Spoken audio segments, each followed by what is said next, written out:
entrepreneurs, small business owners, professionals who seek excellence, bringing the business classroom to you. It's the Business Builders Show.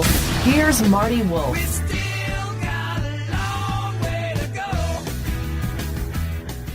Hi, I'm Marty Wolf, the host of the Business Builders Show, and I am in Ann Arbor, Michigan, and I am in a building, part of the Zingerman's community of business. We're in the Zing Train building, and you can go right on and find out more about Zing Train, zingtrain.com, but we're really not going to talk about training right now. We're going to talk to Tom Root, and Tom is the managing partner of the mail order part of Zingerman's. Yeah. Did I say that right? You got it. Okay, great. Terrific. Then we're off to a good start.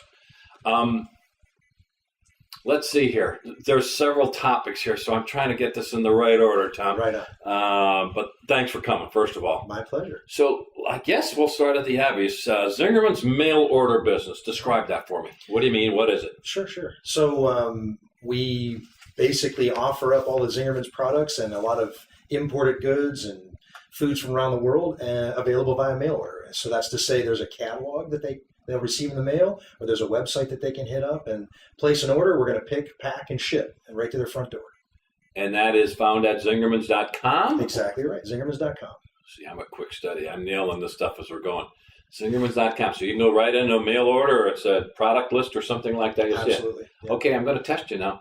About how many products do you have available? Sure. So I always say that we have about 2,500 SKUs, products that we're going to deal with over the course of the year. But due to the nature of our products, they're seasonal. They're going to come in and out of season. And so at any given moment, there's probably about 1,200 of them that are for sale. SKUs, I'm going to impress you now. That's stock keeping units. That's exactly right. Wow. Yeah. See, that's some days of when I was in food service distribution. There you go. There you go. Did you come to Zingerman's with the intent of being in the mail order business? What's your background? Sure. My background was I was very early on in the web development world. So in the mid-'90s, I had a web development company. And I had done some consulting with Zingerman's and had actually advised them not to make a website at that time. That's a riot. And that left an impression. And I was actually interviewing for a job in San Francisco. I was going to move out there, big .com boom. And I heard a guy who had started Virtual Vineyards, now wine.com, say, if you're going to start a mail order business online, you should do it as a separate company. And the word separate company connected the dots for me with the Zingerman's approach. So then my girlfriend, now my wife, was the dry goods manager at the delicatessen. So she knew all the product and I knew the technology. And so we put together a business plan and proposed that we open up zingermans.com as a separate business from the mail order company. And the business model was very simple. We were going to have a tiny little office where we were going to manage a website, and we were going to subcontract all the fulfillment to the existing mail order company. So we were going to be able to do our jobs from anywhere in the world we wanted to. Okay, that was the plan. That was the plan. 3 years on, being separate businesses didn't make as much sense any longer, and there was real need and interest in sort of mashing the two together and moving forward that way. So we ended up merging the company, and that's how I ended up being one of the managing partners of Zingerman's Mail Order. Fascinating. You grew up in the Ann Arbor kind of region? I was born just outside of Ann Arbor. When I was 2, I was moved to Northeast Ohio. I grew up in Youngstown, Ohio. And then after graduating from Miami of Ohio, I moved back to the Ann Arbor area.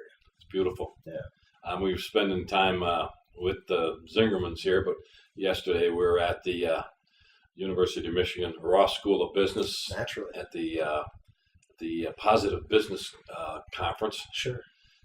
Fascinating. Yeah. Fascinating. And this morning we were at the deli. Yes. So we're trying to experience everything Zingy. There's a lot to offer.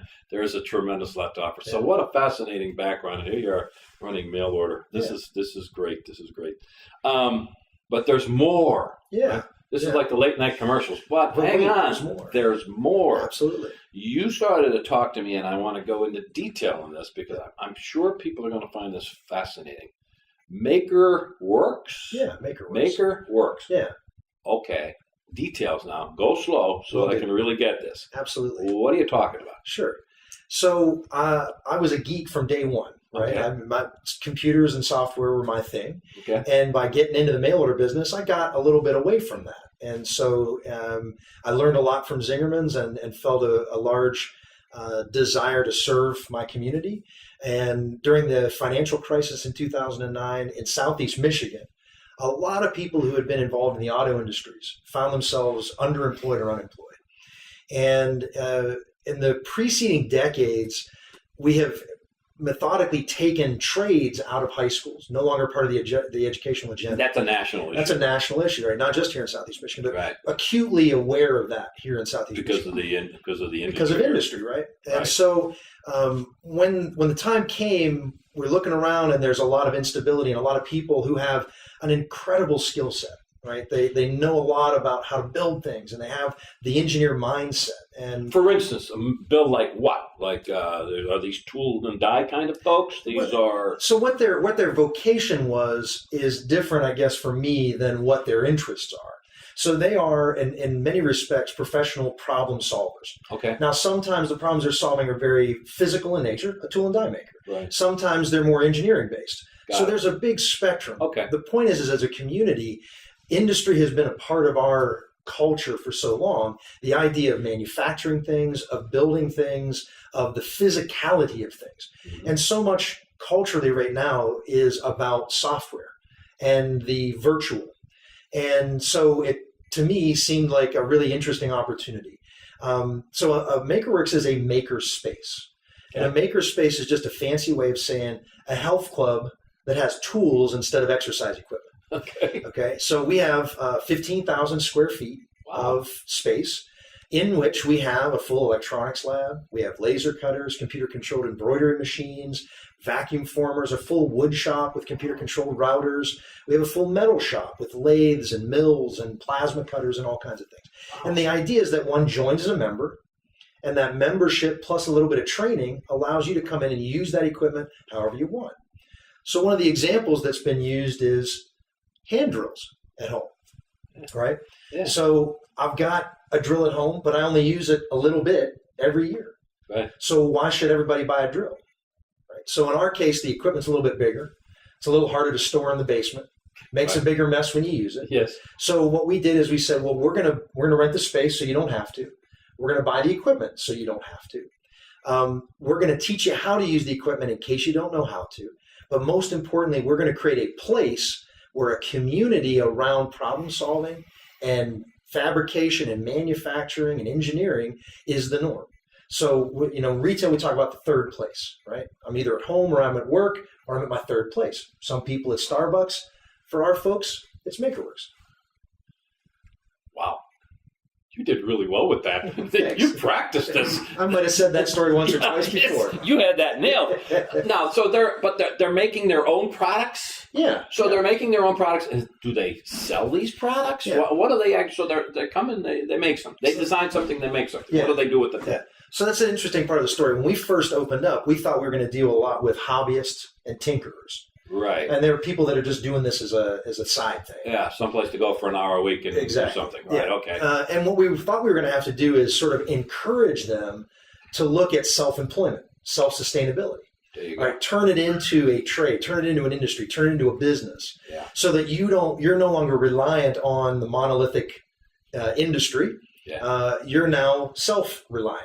Yes, you're becoming an entrepreneur. You're becoming an entrepreneur. Yeah. And again, that's very much what I've learned, with Zingerman's, is that entrepreneurialism is an opportunity for a lot of people. Yes. So we thought we were going to have to try and convince people to move in that direction. What we found was almost from day one, 80% of our members are there because they're there as professionals.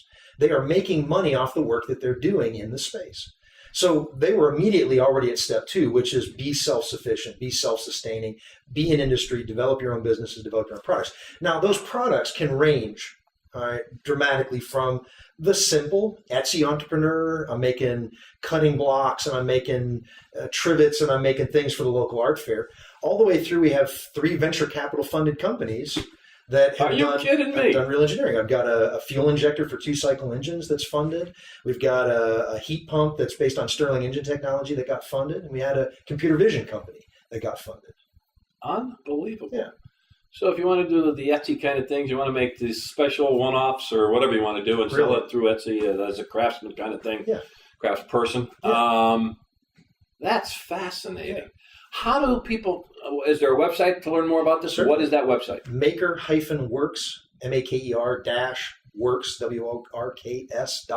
And where is that? Where's your actual facility at? It's actually right here in the same plaza with Zing Train and the bakehouse and the coffee company and the creamery and so on. We can cover a lot of ground by just coming to Zing Train. Yes, sir. We're getting all kinds of education. Yeah. I mean, I knew this existed. Yeah. That's fascinating. Yeah. I never thought you were at the point where you have like venture capital backed folks. Yep. That's outstanding. Well, that's an economic driver, man. That's the idea. That's a solid economic driver. I'm speaking with Tom Root, and Tom is with the Zingerman's community of businesses. He's involved in mail order. He was the guy who initially told. No, I don't know if I should repeat that. What you told them initially, Right. But you made an impression on them. Yeah. Yeah. So that's great. That was a great story. Yeah. You are also however you phrased it, but you like the whole manufacturing process. You like this. So I've been told, and you agreed, that you like this concept of lean. Yeah. First of all, explain it. Sure. And then why does it turn you on? What's it about? Yeah. Well, this came out of growing mail order. The deal is that for 6 years, we had to physically move mail order into a new facility 3 times. So every other year, the good problem, mail order grew. Bad problem, it grew so big we had to move it physically. Yeah. And we were on this treadmill, we thought, of having to move the business in order to accommodate our growth. So that was, at least initially, a positive problem. Well, yeah, but it was a problem nonetheless. It was a problem nonetheless. Good problem to have, right, but problem gotcha. nonetheless, yeah. Yes. And we really didn't believe that model of growth was sustainable. And so we started looking about. We had some successes with open book management, which you've probably talked a fair bit about. Yes. And that had worked very well for mail order. Actually gotten us, we had incurred an operational debt one year. We had borrowed money to cover that debt. We really didn't have any plans on how to get out of that hole. Implemented open book management within 18 months, had given all that money back. Okay, well, we got to stop there for a second. We'll get back to, we'll finish the story on the lean. Good. So how did you actually do that? Open book management, tell us your definition of open book management. Yeah, so our definition of open book management is that not only are the financials available to be read by all the staff, and we're trying to maintain, financial transparency, but we take it a step further where each staff member, or the majority of staff members, will have line ownership of a particular line in the P&L, for example. And ownership for us means that they are going to spend 20% of their weekly reporting time telling about what happened in the past, so 20% back, and 80% preparing us for the future, which means that they're going to forecast the number in the future, not predict, but forecast. We say that's an act of management. It's a preferred financial future versus a prediction. And then they have to deliver on it, which is these are the action items we're going to have to do in order to achieve the forecast that we've laid out. So for us, open book management is literally, I like to call it the radical democratization of financial intelligence. I love that. It's the idea of pushing financial intelligence as deep into the organization, as close to the front line as we possibly can. And that had served us very well. So that helped in 18 months, I think you said? Yeah. You had kind of, I guess I'll say, turned it around? Change of fortune, that's right. And that's because people simply understood. Precisely. They had a line of sight, what they're doing every day and why it mattered. And they understood what they personally could do tomorrow to have an impact on the bottom line. Okay, so you're growing crazy. Yeah. You had to keep moving the mail order. This was great. Yeah. You had this real problem. You turned to the concept of lean. Yeah. And you're saying, well, open book management played a role of it. So let's continue the whole lean journey. The good news was the way it started is my partner Mo was getting his MBA over at University of Michigan. He was in an operations engineering class, and we happened to have a local guy named Jeffrey Liker, Dr. Liker, who wrote a book called The Toyota Way, which is a seminal work in the lean space. Happens to be a local guy, right? So he's reading the book. He sends the book to me. I read it, and I see in it the radical democratization of operational intelligence. Well, I know this model works. I know this model works here. So we start by calling up Dr. Liker and say, hey, do you have anybody who's currently in your study who might be interested in working with a company that's open and willing to learning more? And so he sent us a guy named Eduardo Lander, who was a PhD candidate at the time. Eduardo spent 3 years with us. We ended up as a chapter of his dissertation. And at the end of that, we had shown his dissertation was basically the question of, could lean be used in a variable demand system? What that really means is that we're a very seasonal business. Yeah. 50% of our year at mail order happens in December. Yeah. So we do half of our year in that 1 month. Could lean, which sort of expected level demand, could it be adapted and actually utilized in a place where the demand fluctuated so much? He was able to show that it was just as applicable in our situation as it was in the Toyota scenario. And we had a huge success in that first 3 years with it. Wow. So we've been at our lean transformation for about 12 years now, totally self-taught. And now we've sort of turned it around. We do tours with the outside. We bring them in. And we're also beginning to expand lean into the rest of the ZCOM. Makes sense. Yeah. ZCOM. Yeah. Picking up another phrase. The Zingerman's Community of Business. Yeah. Now, I'm trying to the way to phrase this. A lot of people are going to think of lean, and they're going to think that lean means reducing, taking away. Yes. Is that what you mean? It is not what I mean. Okay. So our definition of lean, by the way, is waste elimination and continuous improvement. Waste elimination and continuous improvement. Correct. Yeah. So there are 5 things that that lean promises, if you will. Best quality product, lowest cost, shortest lead time. So when I ask a lot of people, those are 3. You notice I stopped there. I'll ask a lot of people, what do you think lean is about? And they will use the term, naturally, efficiency. Yes. Okay. So I like to say, well, that's an obvious choice, but I'm gonna say that a knife is efficient. A knife is cold, hard steel. A knife is designed to cut, and it does not care whom it cuts. Okay. We are not interested in efficiency. We're interested in effectiveness. And because we're a humanistic organization, we want to place our staff and our employees at the center of the consideration. So efficiency, when it comes at the expense of a staff member, is not effective. So lean actually adds to those 3 efficiency things with best safety, highest morale. That's why lean fits here. When's your book coming out? Huh? We're working on it. I was going to say, my goodness, you gotta compile all this, man. Fascinating. What an entirely flipped the whole thing around. You may have already talked to some of our folks about the concepts of servant leadership. This is our management approach, which basically says our job as leaders is to first serve the organization and secondarily to serve the staff. Lean is a natural building point on servant leadership. Servant leadership is a foundation. Lean is an operational methodology on top of it. They are hand in glove because lean puts the staff member at the center of it. It is this radical democratization of operational intelligence. It makes sense in the Zingerman's organization. It does not make sense in a whole lot of other places. And when I do tours over at Mail Order, I always begin by having people read the Zingerman's mission.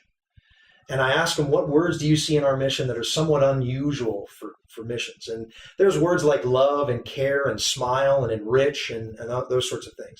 And I make the point very early on that the reason this works here is because we have a philosophical orientation that places the staff at the center, and that these tools, however appealing they may be, will not be successful if you do not have this philosophical orientation. You know, you got to pick up your enthusiasm a little bit for this organization. I'm sorry. You know, I'm going to try. You got to pick it up a little bit. You know, I can't. We could probably go on for hours, but we need to wrap up here. Tom Root has been our guest, one of the managing partners of the mail order part of Zingerman's, involved with. Give me the website for the MakerWorks again. MakerWorks, MakerWorks, WRKS.com. Maker-works.com. Of everything we talked about, is there anything you want to drive home? Is there anything that I forgot to ask you that you think we should talk about? That's we covered some good ground. Everything from the open book stuff to servant leadership to lean and maker spaces. So me watching that how to interview video right before camera played out. Well done. Tom, great job. Appreciate it. All right. Bringing the business classroom to you. It's the Business Builders Show with Marty Wolf.